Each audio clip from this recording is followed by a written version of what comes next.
Modern conditions condition us to skim the surface of experience and quickly move on to the next something new. You remember when you were a kid, your mother telling you not to stay in the house doing nothing or watching television. Go out and play. The saying employed was, idle hands are the devil's workshop. Doing nothing was considered a waste of time. We take into our adult that lesson. I would like you to spend moments in each day to stop, to ponder, to do nothing without guilt. Carl Sandburg once wrote, "One of the greatest necessities in America is to discover creative solitude." Henry David Thoreau is quoted as saying, "In proportion as our inward life fails, we go constantly and desperately to the post office." Today we would say we go to the computer or to our phone or to Twitter and so forth. You depend upon it, Thoreau continues, that the poor fellow who walks away with the greatest number of lessons, proud of his extensive correspondence, has not heard from himself in a long while. I think I know the cause of our cultural, spiritual, and social problems today, just as Thoreau knew 150 years ago. Our inward life is failing.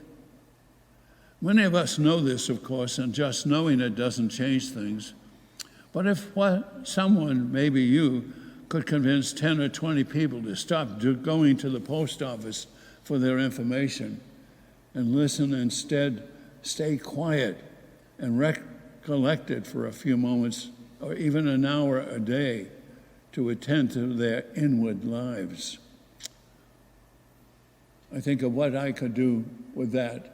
I have the choice and the opportunity in my room, for example, this morning to spend an hour in prayer.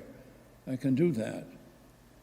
I used to think that what we needed was a saint or a prophet, a modern-day Francis of Assisi who would call us to our senses by the power of his example and love, or Joan of Arc to inspire us with her disdain for the acceptable, or single-mindedness in her devotion to her voices.